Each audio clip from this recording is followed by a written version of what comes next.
Hello, and a very warm welcome back to the Gimme Wrestling podcast. My name is Ant, and today I'm going to be talking a little bit about Charlotte Flair versus Rhea Ripley at WrestleMania.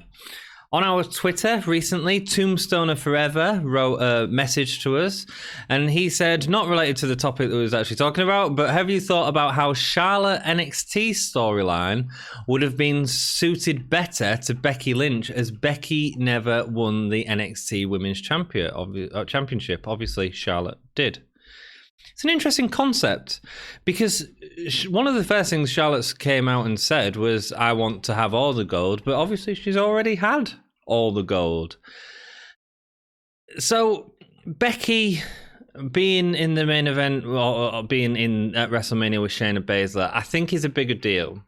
I think what that does is it sets up a lot of ways you can go in terms of, first of all, putting over Shayna Baszler to the main roster.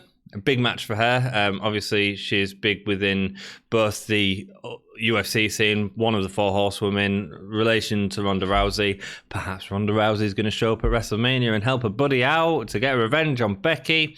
So I think there's a lot of interesting stories there with Becky. So while I think putting her against for the NXT title doesn't actually suit Becky's character. Charlotte is someone who is obsessed with gold. I mean, it sort of goes back to that Ric Flair thing of him having the most championship reigns at 16 official or whatever. And Charlotte Flair is approaching that very quick in a short amount of time. She's approaching that very quickly. I think having her against Rhea Ripley, it'll be great for putting over Rhea Ripley. And I also, because I was really expecting them to do the four horsewomen match at this WrestleMania, especially with, I don't know what the contract status of Sasha is like now, but we know that last year with the company after WrestleMania, she wasn't very happy.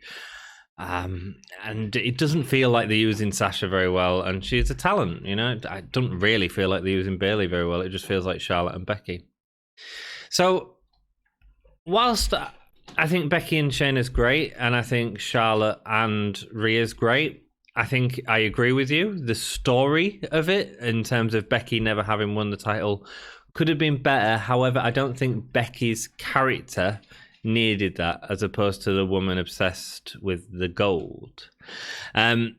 Also, in the future, we're going to see four horsewomen versus four horsewomen. I'm sure that's going to happen at some point. So keeping Charlotte away from the main title picture is good. I mean, people said she didn't deserve to win the Royal Rumble because we already know how great Charlotte is and blah, blah, blah. Prior to the Royal Rumble, Charlotte was in a feud with Sarah Logan, which was sort of going nowhere, and Charlotte feels slightly bigger than that. It might be out of order to say, but it's true. But at the same point, I don't want to see Charlotte and Becky again. I don't need to see Charlotte and Bayley again, even though I don't think they've been as overexposed as Charlotte and Becky. So putting her in the NXT storyline, I think sort of makes sense. But it's an interesting concept, Guys, if any of you have got a question that you want to ask, just hit us up on Twitter, Facebook, and Instagram, or give me a whole and we'll quite happily have a conversation about it. But it's a great tweet. It certainly got me thinking about things, but I just wanted to sort of give my opinion on it and see what everyone else thinks. Write it down in the comments below.